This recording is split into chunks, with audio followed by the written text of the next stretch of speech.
A very good morning to all students who are watching Civil Service Gurukul. Today we are starting with a fresh series which will be titled Prelims Cruise Program.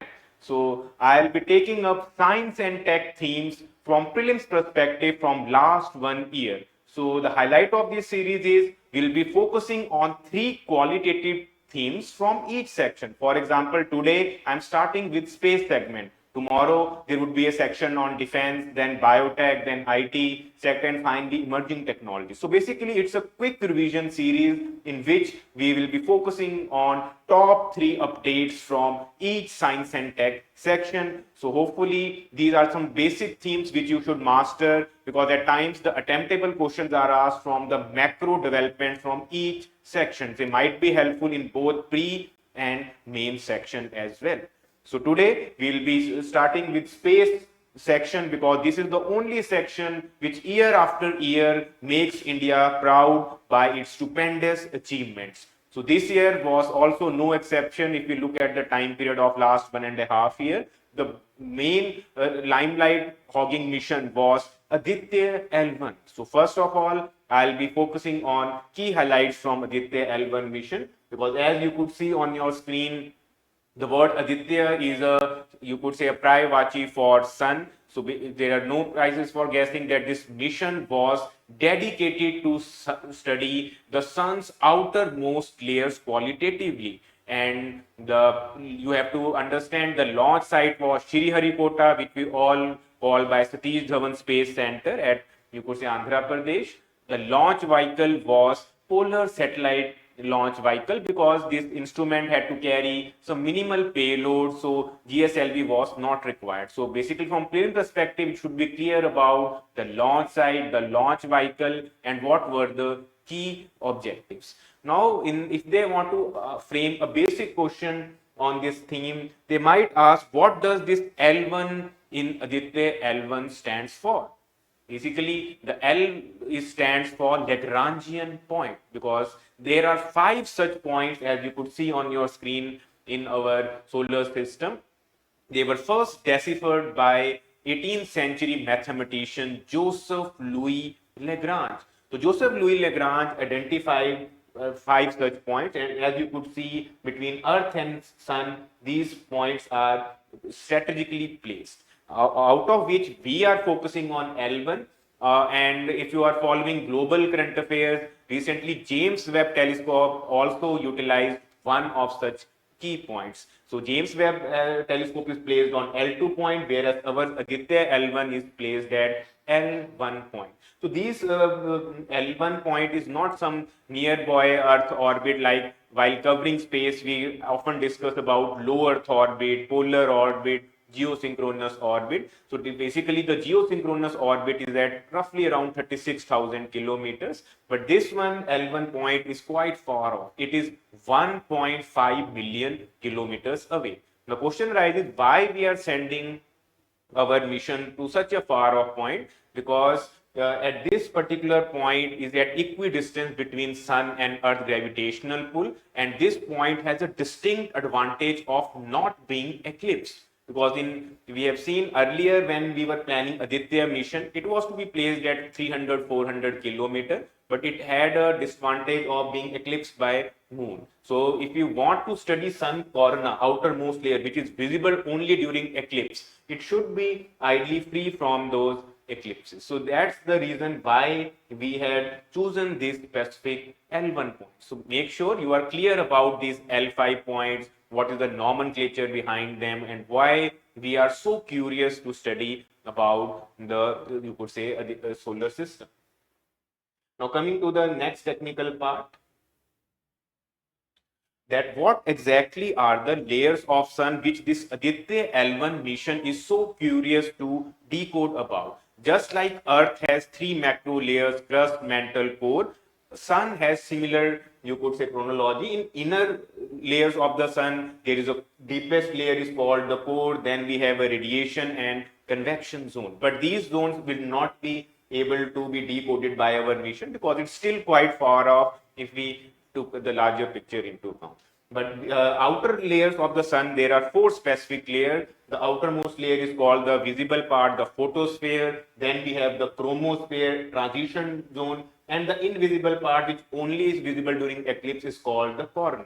And this corona word was incidentally used during COVID as well. We have seen the SARS neocov virus being named corona because it resembles roughly the same shape as we diagrammatically represent the sun.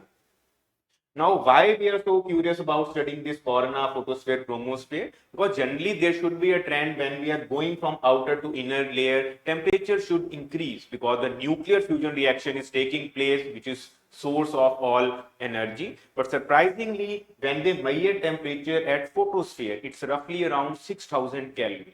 But at the corona, it is millions of Kelvin. So astrophysics is yes to decode this demystifying phenomena. What are the variations all about? What are coronal mass ejections? What are solar flares? So make sure this topic has to be studied in retrospect with the solar system as well, because if they want to ask a qualitative question this time on this particular theme, don't get surprised if they go little deeper into this corona, photosphere, chromosphere layer, because in this mission our particular mission is dedicatedly studying corona, photosphere, and chromosphere.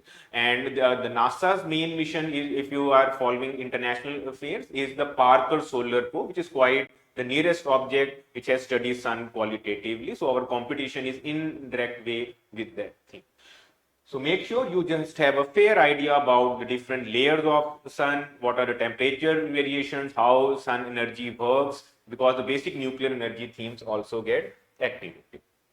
Now, coming to the little technical part, that when we have sent this mission to polar satellite launch vehicle, we had a paying capacity load of 1 to 2000, you could say, kg. And this particular mission, we had invested on these specific payloads, because we have seen in state services exam at times such weird questions appear, that which are the payload associated with which mission, what are their functions. So in this case, there is no harm in going through few qualitative payloads because they have some specific ornamental names. As you could see on screen, the most important payload is VELC, Visible Emission Line Coronagraph.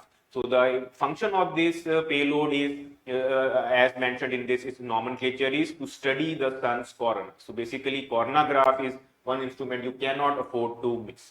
The second payload is SOOD, which will have ultraviolet imaging telescope. It will image the second and third layer, the photosphere, chromosphere, qualitatively. So the first major objective to decode sun's outermost layer would be achieved primarily by VELC and SOOD payload.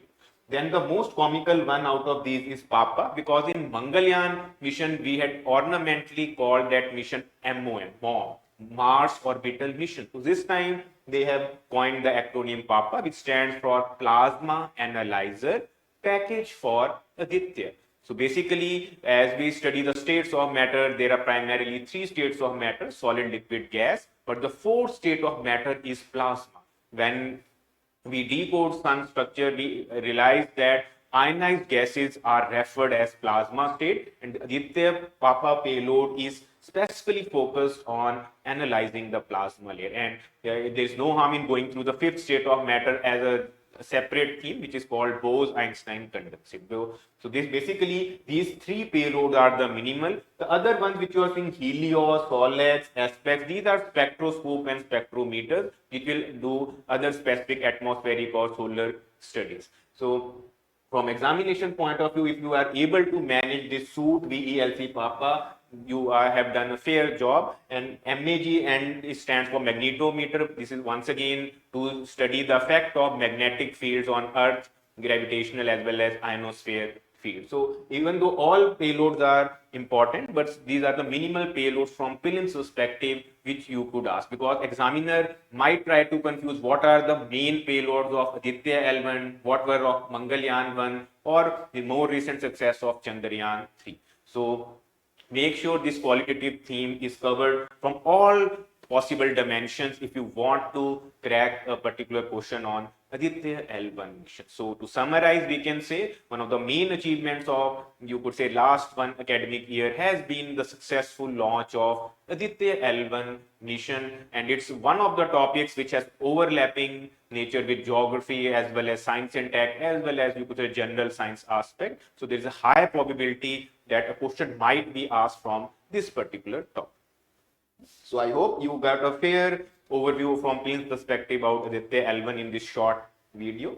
The second qualitative themes which, as per our experience, which might be asked in Prelims 2025 could be the Spadex mission, because we have seen this 2025 year a lot of attention has been given to this particular mission, because most of the time UPSC tends to prefer to ask the themes which are of recent origin. They are not covered or given in any specific textbook, and they want to evaluate your comprehension of the current themes.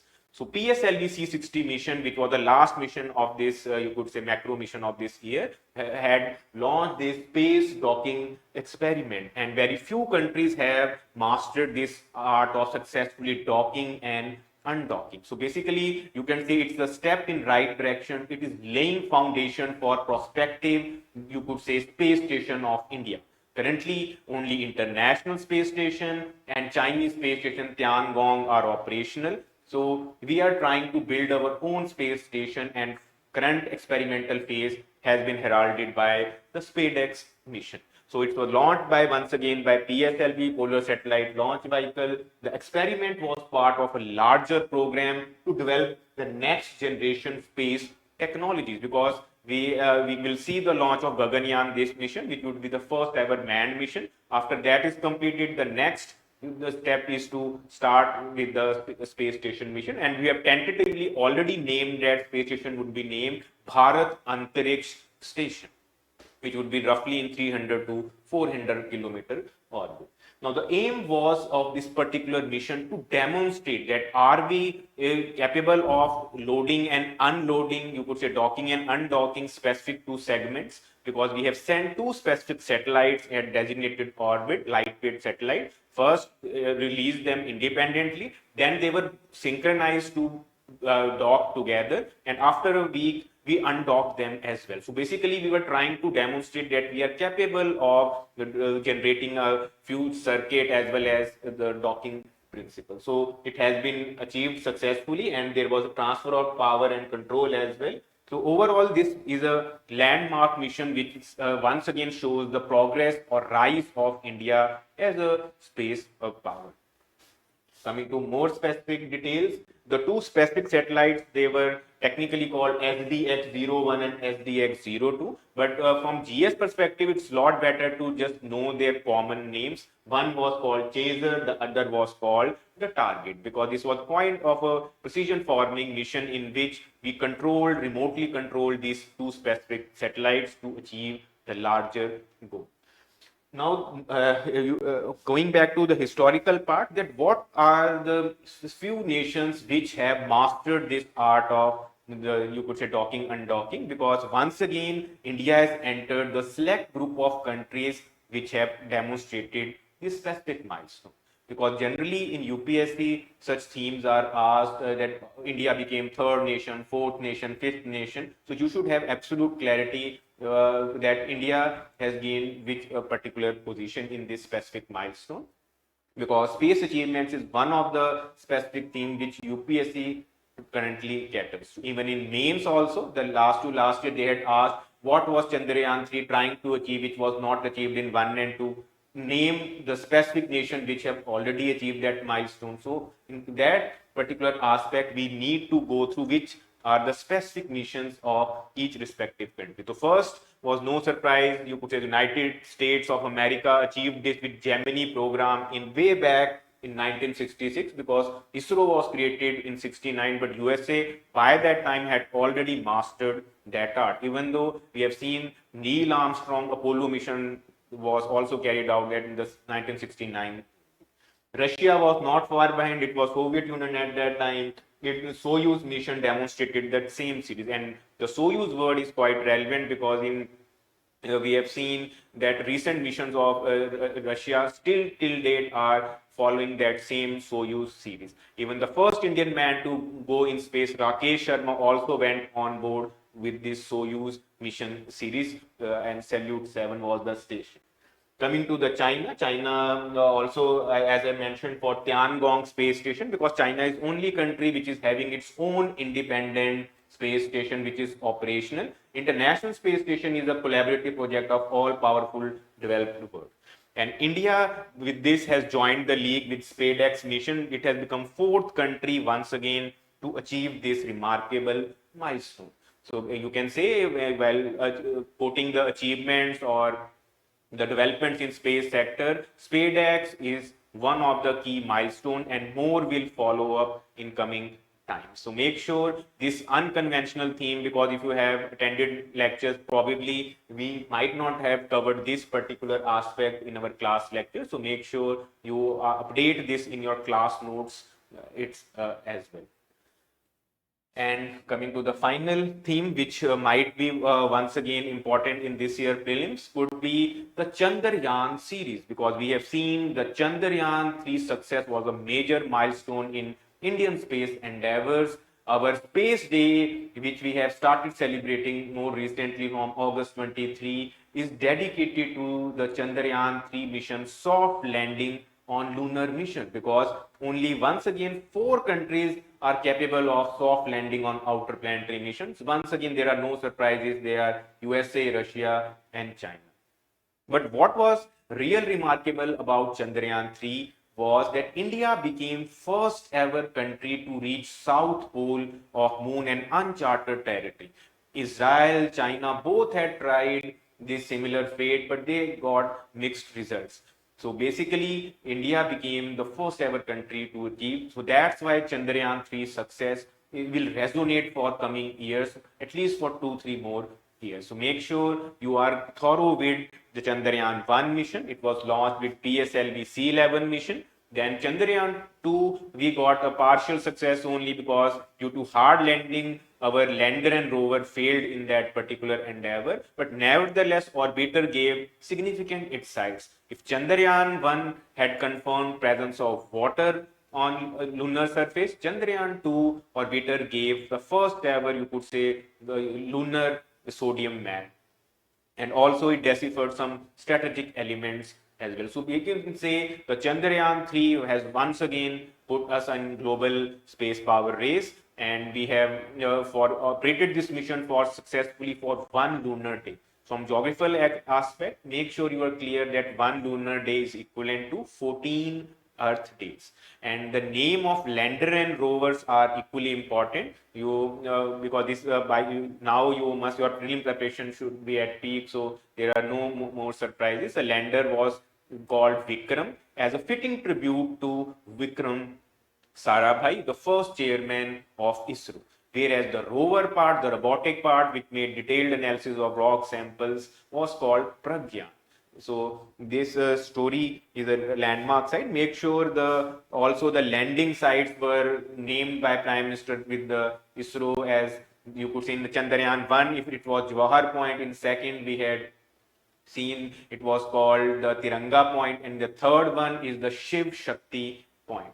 And also, there is no harm in going through the specific major payloads with Chandrayaan 3 as well. It was ILSA, CHASE, to make sure the technical full forms of, you could say, the spectrometer and as well as the Mars quake equipment are also deciphered. And CHASE has also given some new insights about the lunar studies.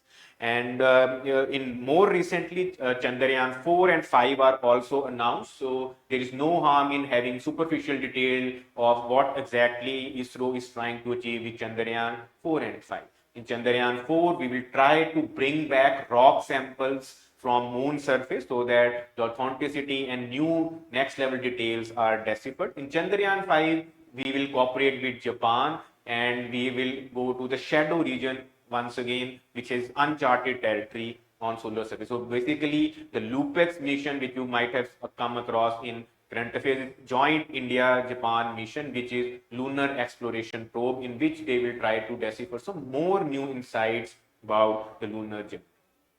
So we can say from qualitative point of view, these three themes are most likely to be the attemptable questions which UPSC might ask in this year prelims if they want to set some conventional paper. Otherwise, there is no harm in going through whatever European Space Agency or NASA are going through, and other specific milestones from GSLV and PSLV also are taken into account, because this was a landmark year. PSLV has successfully completed, or ISRO to be more than 100 plus missions. So century of the mission is quite a landmark in itself, even though that specific mission of NVS-02 developed glitch eventually, so it overshadowed the celebration in some or the other way. So this is what we had in our first value addition lecture or prelim booster, you could say, series to propel your preparation. We'll be back short. The second theme would be on defense. I will once again take up 3 qualitative defense themes which might be asked from prelim perspective. If you have any specific query related to Aditya L1, Chandrayaan series or Spadex mission, feel free to ask them in comment section. We'll be ready to guide you in your quest to crack civil services. Thank you very much. Have a nice day.